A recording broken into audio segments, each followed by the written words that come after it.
Okay, welcome again to Esoteric Lectures. Today, we're going to be discussing from the Gnostic information the three classifications of souls, known as the Hylics, the Psychics, and the Pneumatics. Today, we'll be talking about those kind of people. This is kind of relates a little bit into psychology, a little bit. And how this ties into more of the spiritual aspects, I guess you can say, of the psychological perspectives of different kinds of people. Pardon me.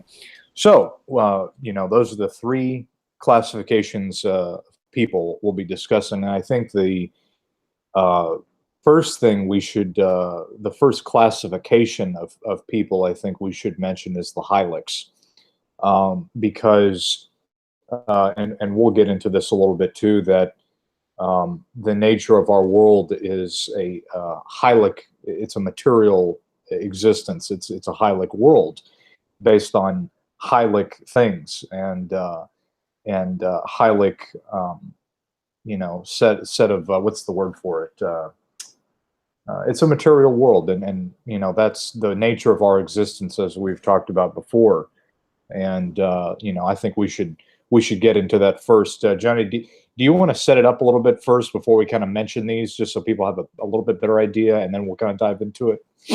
Okay. Hi, I'm Johnny Midnight, and the Hilux, the Psychics, and the Pneumatics are three aspects of people that populate the world, as Elman has just said.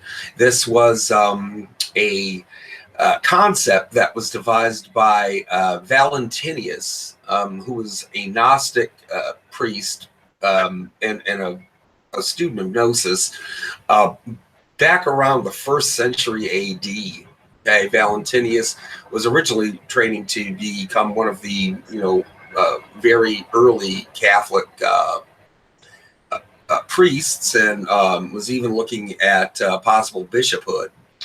But as he started preaching more Neoplatonic philosophies involving Gnosis, the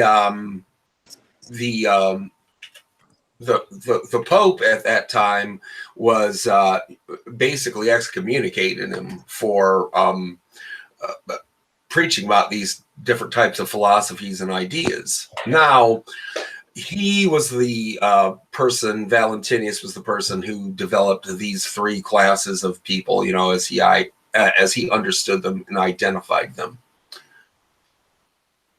So, what I'm going to do here is I have several links of things that will help you guys understand this a little bit better. So what I'm going to do now is I'm going to read off of a definition here of the three different kinds of people, and then as we go along, we will break down each of these groups. So just as just for a brief summation here of these kinds of people, I'll read to you guys what the Hylics, the Somatics, and the Pneumatics are.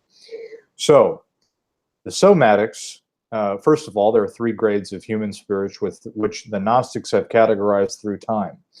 If you are just beginning to read Gnostic text, these terms can make you quite dizzy, as they are tossed about literally and poetically. Here are some general definitions to make your journey a little easier. Number one, we have the Somatics, or also known as the Hylics. The body of the human being is comprised of flesh, or sarx, which is a form of matter, hyle, endowed temporarily with biological life. In plain English, these types of souls depend on the flesh to tell them right from wrong. The worldly people, as they say. Pure emotion and living in the now for pleasure. The collectors of exotic cars, homes, and multi-million-dollar gems are just likely to be somatic souls as the person who is obsessed and compulsively hoards food, clothes, and any other easily collectible and likely to be obsessed over items as if their life depended on it. They put their worth in things that they have collected. If their things suddenly disappeared or were taken away from them, they would feel worthless as a human being. So that would be number one, the Somatics or the Hylics. Number two, we have the Psychics, also known as the cyclical. These souls are at the in-between stages of gnosis or knowledge.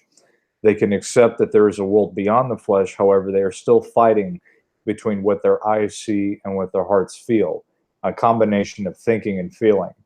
And the third classification of people is the pneumatics, from the term pneuma meaning air or soul.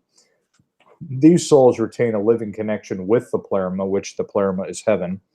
Understanding the human spirit is a spark of God's light, in effect, part of God himself. These souls have attained gnosis through learning from their experience with the pleroma. Material minimalists and sometimes ascetics. So those are the three different kinds of people that we have there: the Hylics, the psychics, and the pneumatics. So let's go into the Hylics a little bit. Okay. Oh yeah, go on, man. Oh, I was basically, another thing here is that what is mentioned here is that also the somatics were the lowest order of the three types of human. The other two were the psychics and the pneumatics. And so humanity comprised matter being bound. The Hylics were comprised of matter-bound beings, matter-dwelling spirits, and the matter-free of immaterial souls. Well, yeah. Also, they are derogatorily called sarks, meaning the flesh. Kind of like what you would talk about the basis of the word sarcoma, which is cancer of the flesh, or even the character of the villain Sark in the movie Tron. They named him that for a reason. Yes, and another thing here is that under Valentinianism, which we'll get into later on, is that human beings were created by the craftsman. Now, Johnny, this is something I forgot to ask you before we got on air, but is the craftsman the demiurge? Yeah, the demiurge, the designer, demiurgos. Yeah. Okay. So it says here that the human beings were created by the craftsman. In addition to a physical body, Valentinians believed that people were composed of three non-corporeal elements: the demonic part, which is chaos; the rational soul, which is the psyche; and the spiritual seed, which is the pneuma or the soul. Human beings were divided into three types, depending on which three natures is dominant within them. This is why Adam and Eve were described of having three children, who they named Cain, Abel, and Seth. They were prototypes of the carnal, chaotic, the animate, which is the psychic, and the spiritual, which is the pneumatic human beings, respectively. Okay, so what Element's trying to say right here is, and we are all, even though there are three different types, we all have three of those aspects within us.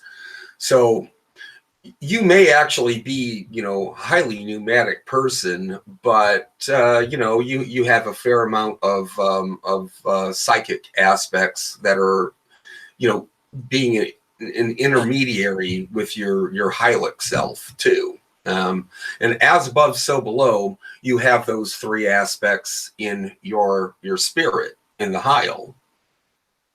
Also, somatics were deemed completely bound to matter. Matter, the material world, which considered evil by the Gnostics. The material world was created by the demiurge, and in some instances a blind, mad god, who we know as Jehovah. In other words, an army of rebellious angels is as a trap for spiritual anoia. The duality of spiritual man was to escape the material world by the aid of hidden knowledge or gnosis. Somatics were human in form, but since their entire focus was on the material world, such as eating, sleeping, mating, or creature comforts, they were seen as doomed. The pneumatic saw himself escaping the doom of the material world via secret knowledge. Somatics were thought to be incapable of understanding. For consideration, the three dynamics are what Jesus proposed in the pneumatic and other the disciples, non-Gnostics or somatics. So what it says here is that the Gospel of Judas believed that the Gnostic texts were Jesus is a pneumatic, which he was, and the other disciples, non-Gnostics, were somatics. So, when we look at the holistic side of these three different classifications of people, we have, um, you know, the material world which we live in, and you know, most people are Hylistic. You know, they are made. They care about, you know, materialistic things, and our whole society is based on selling materialistic things because we live in a materialistic world. Well, a lot of people that are watching this, you know, would consider themselves red pill, you know, very in tune with, you know, being awake and aware of different types of knowledge that you're not going to be able to find through mainstream channels such as school. And kind of reminds me of the movie They Live, where you have Roddy Piper, who had begun the movie very, you know, pretty much like a psychic person until he found those sunglasses, and then he was suddenly awakened to the nature of the reality in which he lived. And then he had a friend on his construction team in the film, I think played by Keith David. And no matter what, this guy was just completely resistant to putting on the sunglasses to go take a look. And it resulted in a 23-minute fist fight before he relented. That is a Hylic frame of mind. You know, it's illustrative of that. There are just some people who will not accept any type of Gnostic truth, no matter, you know, how hard you try to shove it down their throat. Yeah, and I think it was the longest fight scene in movie history. It was, yeah. I think that was second to that shooting scene from The Heat. Oh, So, yeah, okay. so we also have the Hylic, or the material world, which is, this is just an extension of what we were discussing. And it says here that in which regions was the Hylic or the material world formed? Well, what we have here is, it says that all around and at the end of the luminous pleroma, under the form of immense clouds called the original nebula. What were the original nebula made of? They were first made of all. They were first of all made of incandescent gases of different natures, which represented vast furnaces. Which else? The other question is, what else were the original nebula made of? Which is, of all other superior elements, of all the spirits driven out of heaven and cast into darkness outside. You know, these are just some questions that people have asked about the material world. You know, what is chaos? You know, who was the head organizer of chaos? You know, is it Anthemus, the great serpent, who, because of his role as the organizer, is also called the demiurge? What we have here is, you know, what this is basically going into is the big Gnostic story of how things became. You know, it was mentioned that, you know, Sophia, which is this main character amongst the Gnostic teachings, who basically gave birth to the devil, gave birth to this kind of abortion, which became Yaldabaoth, which is basically part of the head demiurge. Which the questions that were being arised here is, you know, what is called chaos and what is chaos? And that was going on to mention Anthemus, or the great serpent, who is the role organizer, also called the demiurge. So this is just kind of going into kind of more of the story of how entropy and chaos became about from that event that happened. And if you notice in this world, here in the material world, everything does devolve into entropy if unless it's maintained somehow. If you've noticed that. Now, this original nebula you're talking about, do you think that's the stereoma? It could be. I think it that could which be, separates us from the Hyle, that veil, you know, as some people call it. Yeah, it does mention here that it says the all around and at the end of the luminous pleroma. Oh, so they're talking about the Horos. That would be the great divide between the Hyle and the pleroma. Yeah, it says here that the luminous pleroma under the form of the immense clouds called the original nebula. So I guess that the reference there is that it is under the pleroma. So if that's the case, then yes, it would be the Horos. Wow, that's crazy. I've never even really thought about what the, been able to really, formulate an image in my mind of what the Horos would would be, in the form of a nebula. That makes a lot of sense, though. Well, for those who don't know, the Horos is basically the veil that separates the realms above us and below us. It's the think of it like a doorway. It's a giant doorway. It's more like a, if you were to take a big tarp and block off half of your house with it, or just section off a part of your yard. On the other side, that's where the pleroma or the hyle is at. That's the veil. That's the Horos, is that big tarp. Okay. It's the thing that separates the worlds above, and that's why they call it the veil, because it's the thing that is just like a curtain, in some theater performance or whatever. That curtain is the Horos, basically. Right, and then between us and the Hyle, we have the stereoma. So here again, you have another curtain. Yeah. So there's actually multiple layers to this curtain. So we have the Hylics, and like the definitions that it was mentioning of what these hylistic personalities are comprised of.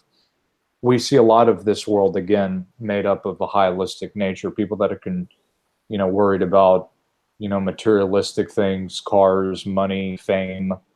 We see this all the time on the television is promoting Hylic nature. And what's interesting about that is that when you look at a TV, what you're seeing is a mini version of a veil.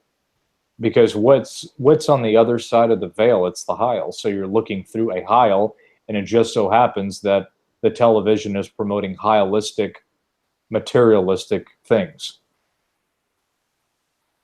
Yeah, it always seems to, but also at the same time, have you noticed that, especially now, more and more, even mainstream media is bringing in more psychic and pneumatic messages?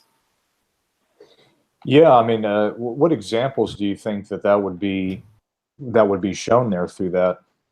Well, I'm just trying to think about, take a look at an entire movie like The Matrix, or Blade Runner 2049. We're talking about major motion pictures that are trying to communicate gnosis to the audience. Not that anybody's going to get it, but it still is there for those with eyes to see.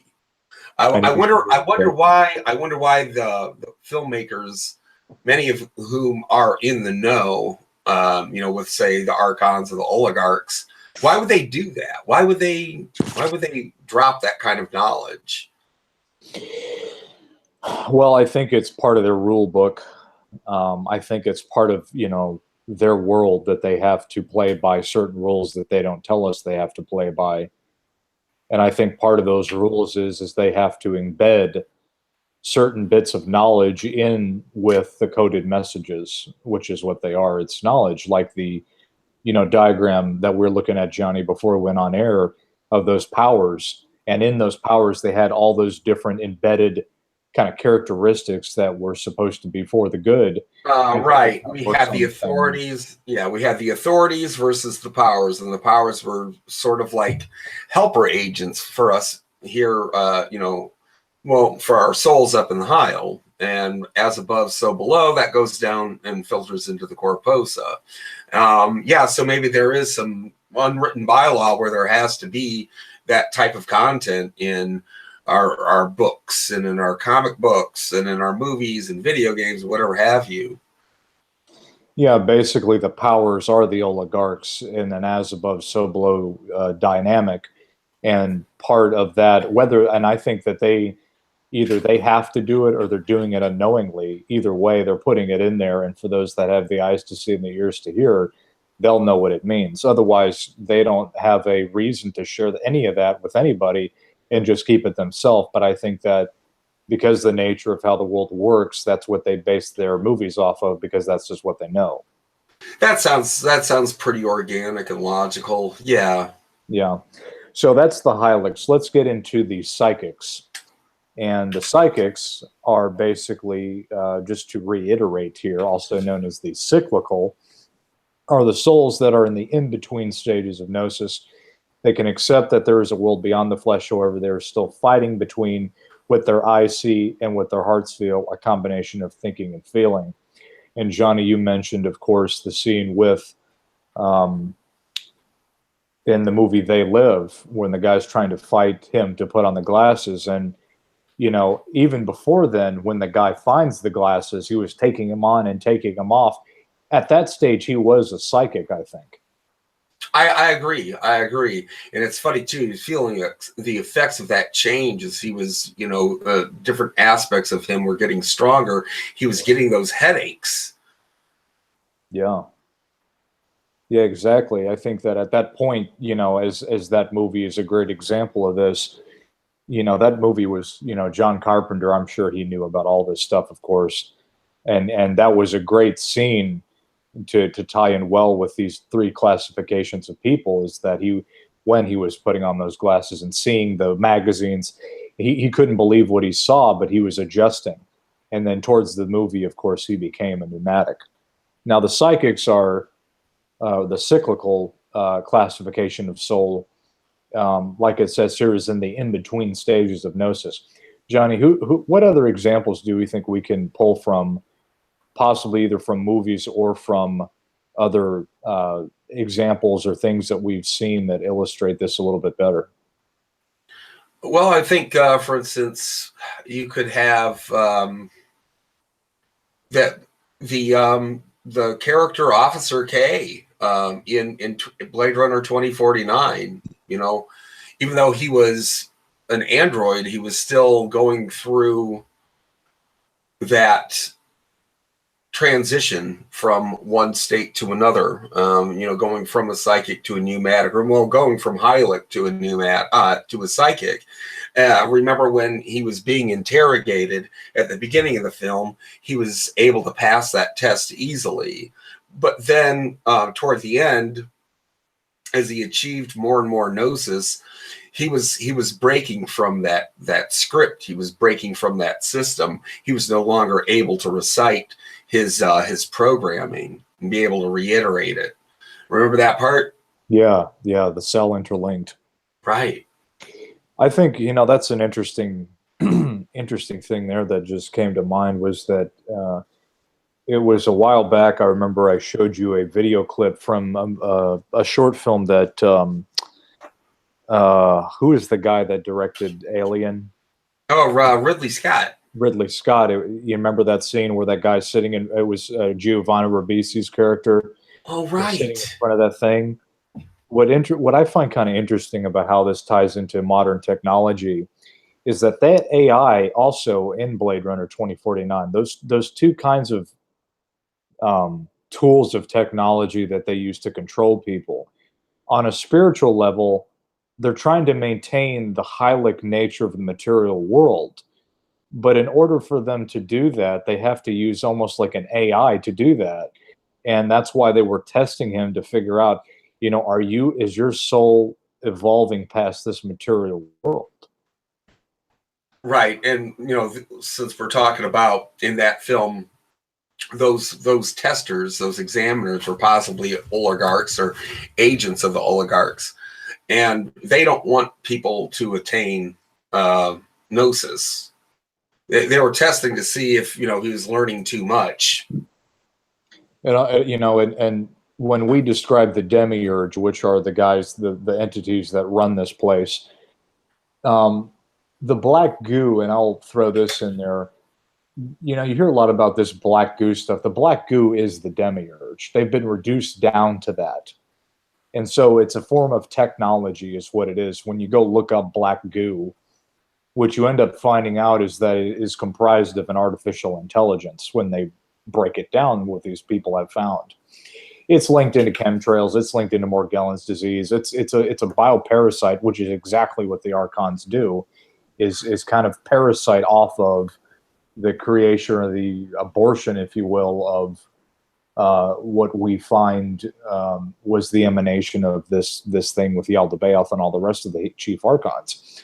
So the artificial intelligence seems to be a microcosm or a mini version of that grander thing, just to keep people in check, to make sure that they maintain their purpose of being hylical and feed off of that, be that energy battery for these archons to feed off of. Right. The black goo is sort of like, I guess you could say, a transmission interface between the realm of the Hyle and its way to manifest itself here in the Corposa. Yeah, it seems to be. That's another reason why. Well, I'm not going to get into that, but I'll mention that at a different time. But when you look at oil, like oil is fossil fuel, and you have the same thing with Prometheus. There's a direct tie into that. So, the psychics are basically in the intermediate point between, almost in many ways, they're like in between worlds. If we want to look at this a little deeper into it, the Hylic world is the Corposa.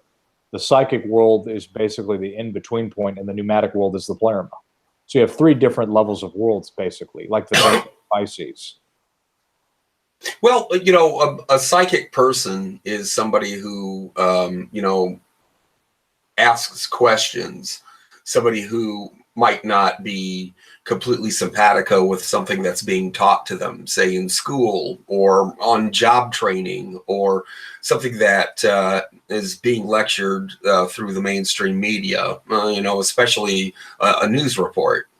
If you're questioning that kind of stuff that you see or information that you hear, well, that's a good chance that, you're somebody who has a highly developed psychic nature.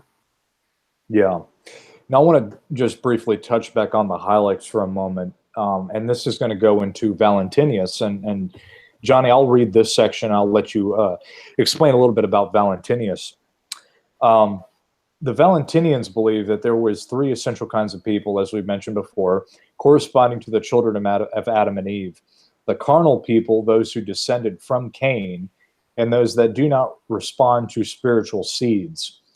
To them, the seed has fallen on their path, but they do not respond. Instead, they choose to continue on the material existence without gnosis. Psychic people who descend from Abel are those that are dominated by their soul. When the spiritual seed drops on the path of the psychic person, the seed chokes on the worldly concerns of the psyche. The third type of person is the spiritual person. The spiritual person is descended from Seth. The spiritual seed of these people bears fruit as their seed lands on what the Valentinians consider good earth, or the path walked by the spiritual people. So, Johnny, why don't you mention a little bit about Valentinius? Okay, well, like I was saying, Valentinius was one of the original Christian era Gnostics. Gnosis, of course, has been around long before Christ. People had been questioning the nature of our reality. One famous personality was Plato, with his parable of the cave, where people were learning that somebody who was living in a cave throughout their entire life was only able to see the shadows of the people cast from behind them. And then one day he gets up and he turns around and he can't believe that there are other people out there. And again, that kind of also gets into the concept of solipsism. But Valentinius was, a trailblazer for Christian Gnosticism. And if not one of the first churches, remember, this was about 100 AD, when he was doing his work. And he and his sect had devised these classifications of people through their understanding of gnosis.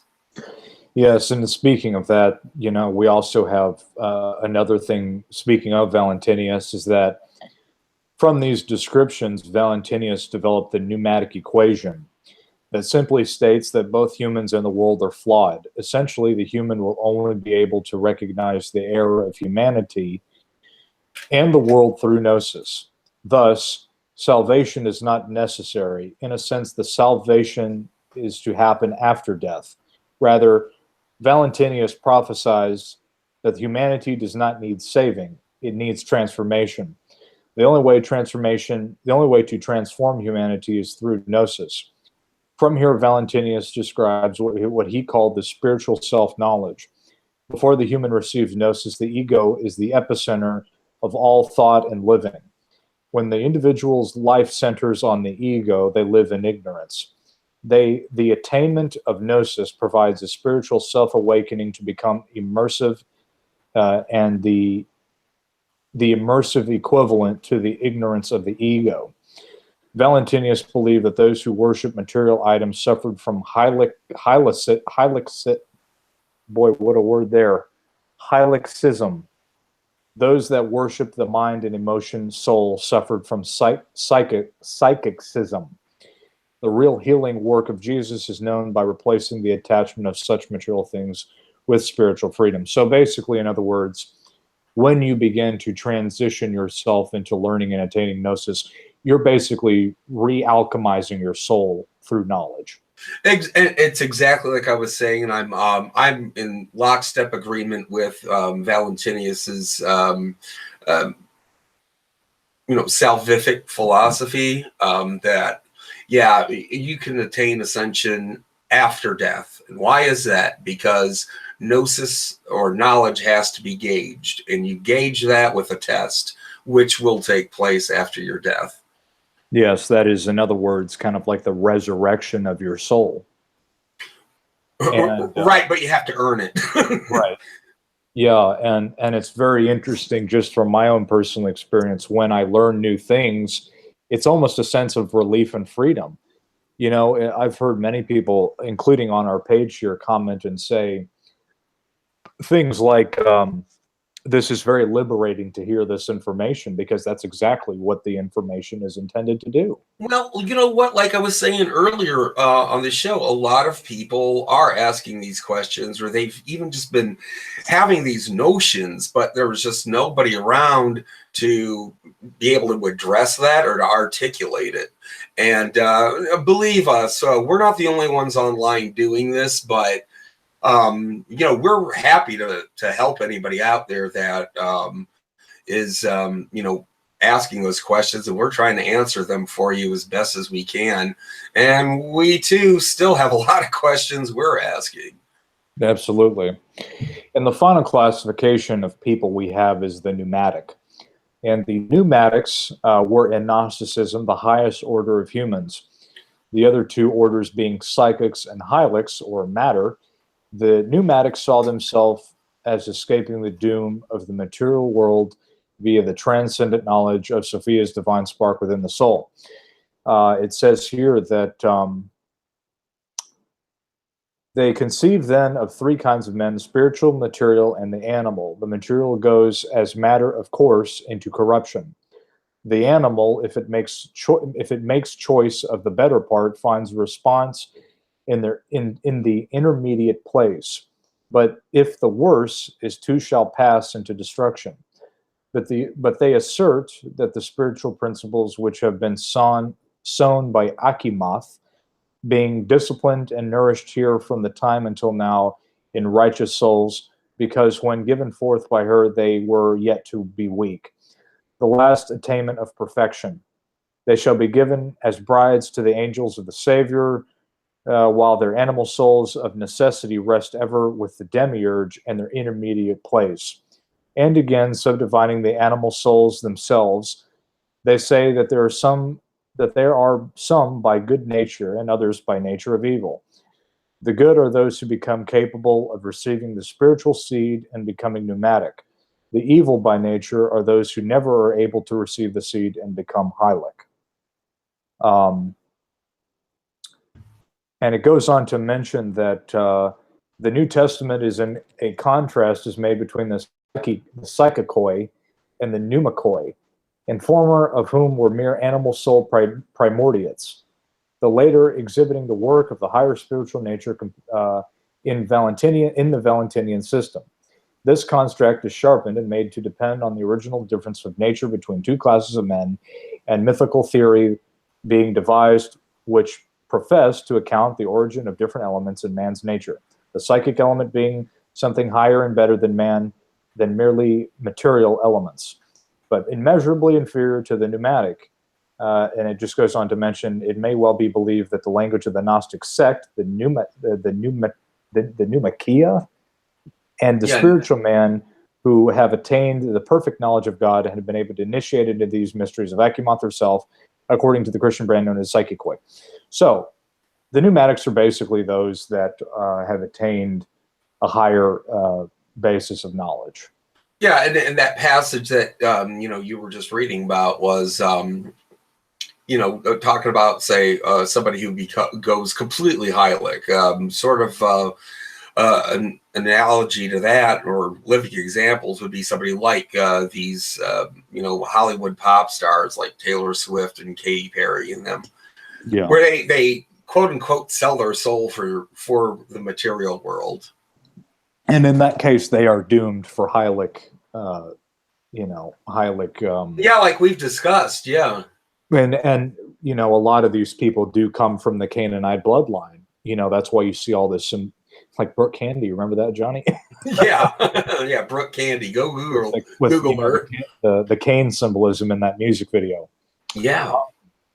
Now I want to read another thing here that goes into faith, which is pistis, and knowledge, which is gnosis. And this is important because this does talk about how all of this ties in as well. The distinction between faith, which is pistis, and knowledge, which is gnosis, is very important one in Valentinianism. Pistis, the Greek word for faith, denotes intellectual and emotional acceptance of the proposition. To the Valentinians, faith is primarily intellectual, emotional in character, and consists of an accepting body of teaching as it is true. Faith corresponds to the intellectual and emotional aspects of religion, while gnosis corresponds to the spiritual, experimental aspects. Valentinians linked the distinction between pistis and knowledge to the distinction made between the psyche and the pneuma. The psyche, the soul, was identified by them with the cognitive, emotional aspects of personality, the ego consciousness. The pneuma, or the spirit, was identified by them with the intuitive, unconscious level. The psyche was seen as the consubstantial with the demiurge, while the pneuma was consubstantial with Sophia, hence the god. Both the psyche and the pneuma were capable of salvation. Psyche was saved through pistis, while pneuma was saved through gnosis, hence the distinguished two levels of salvation, the psychic and the pneumatic. However, yeah, if you got to keep those, balanced as well, because when you can't completely rely on faith, otherwise it becomes blind faith, also known as belief or dogma, and that's where you develop dogma. Yeah. And it mentions that, the psychic level of salvation was characterized by the conversion of the metanoia and the faith, which is pistis. It corresponds to receiving oral and written teaching, since the psyche requires perceptible instruction. The Harkakon, or the Herculeon, describes the psychic level of salvation as being from the humanity's testimony. Through pistis and psychic salvation, one attains the level of the demiurge, or one attained to the level of the demiurge, my mistake. In order to be saved, the person had to freely choose between the belief and to do good works. The psychic level of salvation was decisive in that it opened the person to the possibility of attaining pneumatic level. Receiving the Valentinian tradition was only a first step towards the goal of gnosis. So what that's basically going on and mentioning there is that you have, like Johnny said, you have to be able to strike a balance between the two. And as Johnny said, you develop dogma if you just have blind faith, in other words. Right. And dogma is, we're talking about developing ourselves. And if you're living under, type of a dogma or type of ideology, that is anathema to your being able to traverse from one stage to another to be able to grow spiritually. Yes, absolutely. And also, the pneuma is one also who identifies with the spirit beyond that of the physical or the hylic world, that with the intellect alone, the psychic. The pneuma described in the Gospel of Philip as the breath refers to the bonding with the eternal spark or the splinter that came from and is done to reunite with the Father in some Gnostic schemata. One who awakens in another splinter when the self does through the process of gnosis. So what this is mentioning, just as what we've read before, is that there's a kind of an alchemical remending of the soul when you attain this gnosis that makes you a pneumatic. Yeah, that's right. Yeah, very interesting stuff.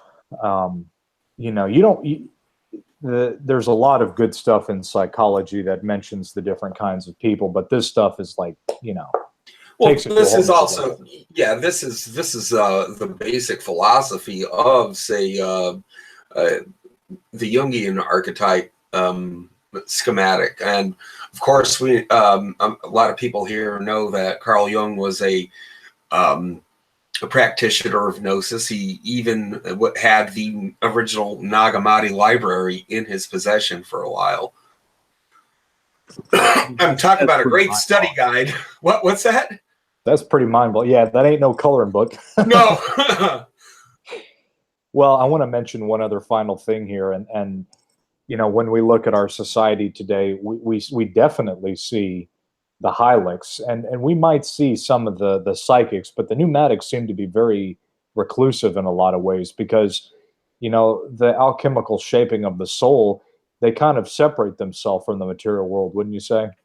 Yeah, I would say so. And it wouldn't be surprising for somebody who is a pneumatic to be very reclusive, just because, even if you attain this level of corporeal being, to become a pneumatic, you can still be tempted back into, you can relapse, let's say, back to the Hylic world, and it's something that you have to be aware of. So it's kind of like with MGTOW, let's say, somebody could relapse and go back to the old plantation.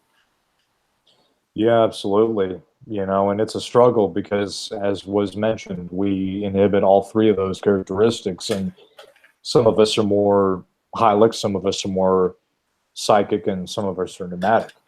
And it's a struggle. But either way, I think that the real kind of defining factor is where it all begins, which is the Hylic. We all, I think, were Hylics at some point. We all wanted nice cars and nice things. Yeah, when you're a little kid, I think, maybe aspects of the psychic will, cross your mind now and again. You know how little kids are always asking questions. But well, you think about it, that's why they instill the right part of the brain, which is the logical part of the brain, and not the left part of the brain, which is the creative, which allows the aspects of the psychic and the pneumatic to flourish, and they inhibit that. yeah, especially once the kid goes to school, or if the child from an age earlier than that has really restrictive, dare I say, dogmatic parents. Yeah, and it's very important that you get a good job and you get a good degree. Well, those are Hylic viewpoints. Yeah, well, even having kids and a family and a nice house and a happy wife and a happy life, that's a Hylic motto right there. Yeah, and we see how well that's worked for everybody, haven't we? Not so much for the men. Yeah, that's right.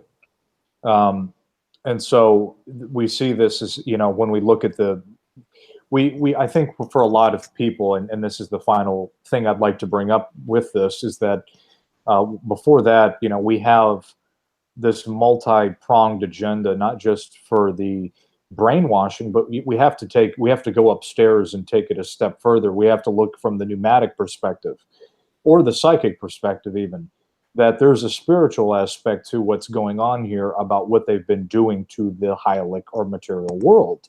And, you know, you have the physical repercussions, which is kind of like this Brave New World 1984 thing we've talked about, but we also have the soul or the spiritual aspects, which is how it affects the soul, being stuck in the Hylic mindset through wanting or brainwashing people with those or to achieve those desires. Well, I mean, in the past 60 years, our society, at least, you know, here in the Western world, has become, you know, ever the more atheist and even worse, agnostic. It's fashionable to become that. There are just some circles where you don't dare talk about any of this kind of stuff because it's hogwash. It's you know, or you're some type of fundamentalist blowhard. Yeah. Yeah, and we see this a lot with people on YouTube, especially where they make what they like to call these truth videos, where they look at somebody with a pyramid and they go, "That's the Illuminati." You know, there's much more complex than that. But the problem is that when you make your whole life, if you don't move past that and realize, okay, yeah, I see all that, but to sit there and make my whole life just about making videos about freaking pyramids and movies all day long, you're being still stuck in the Hylic nature because all you care about is what the world does.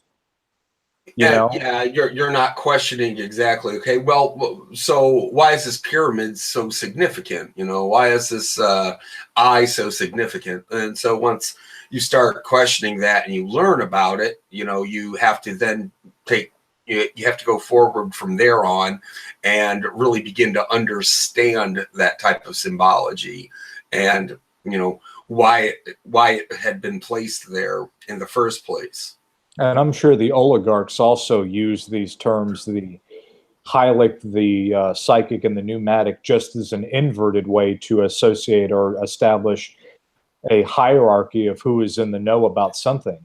You know, we could break this all down all day long, that we have, like, you know, if you want to look at it, you know, from that perspective, people who understand that the pyramid means Illuminati is like level 1 knowledge.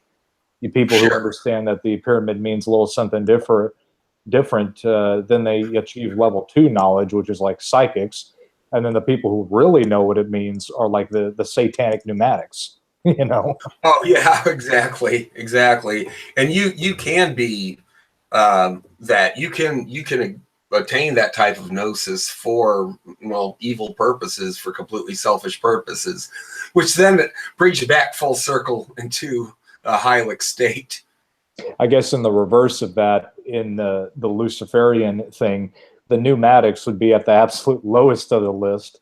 The psychics would be maybe in the middle, and the Hylics would be number one on the in the order of who's the top dog. I think the Luciferians probably look at those Hylics though as just really useful idiots. Oh yeah, yeah, because I'm pretty sure that they are pneumatic, but they use that for the term of evil because they know how the system works, but they are in that frame of mind of knowing about how the whole dynamic of the world works and the occult and how the soul incorporates all of it.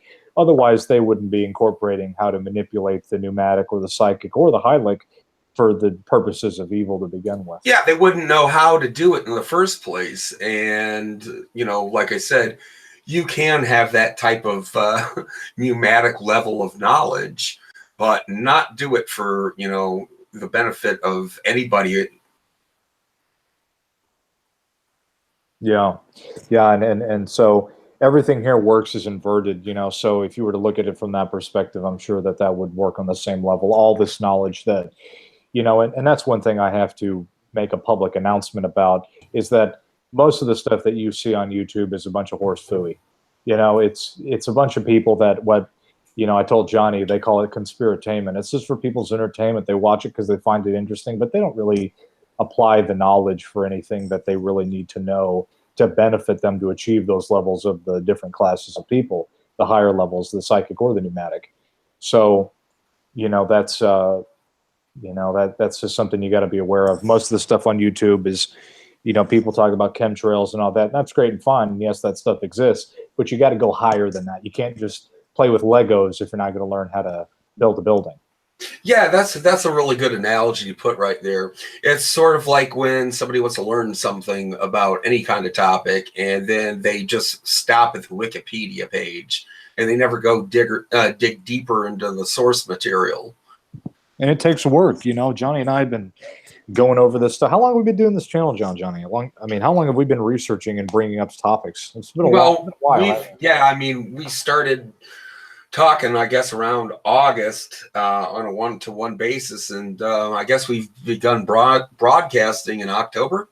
So yeah, I was around there. So it's been about a year, almost 2 years now. I think coming up this year will be 2 years. Something like that, yeah. Or a year or so, yeah. I mean, so, and we haven't even scratched the surface. I mean, we've gotten into some pretty heavy stuff, but we know there's always more. And it's a lifelong process, you know, and I think eventually if you keep at it, you're going to know some things that really are going to do that. I mean, you know, on a final note here, and this kind of goes in, I guess, with what we learned today. And the reason why we do these in summations here is because we are trying to achieve that higher state of understanding what things are, you know, because otherwise there's no purpose for that. You know, it's the process of a kind of like an alchemical transformation of the soul. And so the more we, you know, the more that you attain, the more knowledge you attain, you're basically doing a remodeling of your house, and the house is a symbolic meaning for the soul. So when you're remodeling the house, it's not going to happen overnight. That's why attaining gnosis takes a really long time, and it takes hundreds and hundreds of hours of sitting there combing through everything to remodel. You got to learn about the blueprints. You got to learn about where, okay, does that fit in there perfectly? Does that look good? No, that doesn't look good. Does that bit of information fit with something that would benefit me? No, let's throw that out. Let's try something new. And that takes a long, long time. So most people, they don't want to put in that effort, or they don't have, you know, the stamina to do that. And it takes a long time. And, you know, it's a trial and error process. Well, one of the things that I learned today about that alchemical shift through myself personally, I guess I could say, is that there still is a lot of things, you know, aspects about me that are still Hylic. Okay. You know, I've been thinking about this. Yeah. And, you know, maybe I need to start putting more effort toward, you know, jettisoning those aspects of my life, you know, to try to reduce them and eventually just let go of them. You know, I've been talking to people about, you know, quitting smoking and stuff like that. You know, that's a perfect example of something that a very Hylic activity, you know. Well, you know, we were mentioning money too. I mean, there's nothing wrong with having a lot of money. Just don't let it rule your life, you know. Exactly. You can be a millionaire and still be a pneumatic. Yeah, of course you can. Of course you can. But, you know, when it becomes, you know, such a focus, and money's a big focus for me, you know, that's something maybe that I need to put the brakes on as well. Yeah, it's just all, and that kind of goes into the Archon thing that I heard one of the YouTube channels that Johnny recommended to me, that a group of Gnostics were talking about, that, you know, like, for example, alcohol. There's a purpose for these things. It's to attain a higher state of mind. But if you overdo it, then basically you have created an Archon that you now have to overcome. Yeah, as a matter of fact, why don't you post a link to that channel so people could go take a look at it? I will do that, absolutely, because I think it's a really good wellspring of information on Gnosis and Gnosticism. Yeah, absolutely. So, you know, the whole point is that just you just having self-control, and it takes time, and, you know, none of this is meant to talk down upon anybody. It's just meant to establish things so that we can find out what the deal is. You know, we're as Jordan Maxwell always said, what do? You have to go under to find the foundation. That's what understanding means, because you're going under to look at the foundation and all that stuff. Right. So, you know, that's what we're doing. We're getting understanding to find out what the basics of it is. And that's it. You know, like I said, you know, you can still have a whole bunch of money. You can drink alcohol. Just don't let it rule your life. And if you can do that, then, you know, you're going to be all right. You'll be fine. Johnny, is there anything else you want to bring up? No, I'm I think you know, we had a great show tonight. Absolutely. Good stuff brought up, and you know, appreciate everybody for tuning in, of course. And until the next show, we'll see you guys again soon.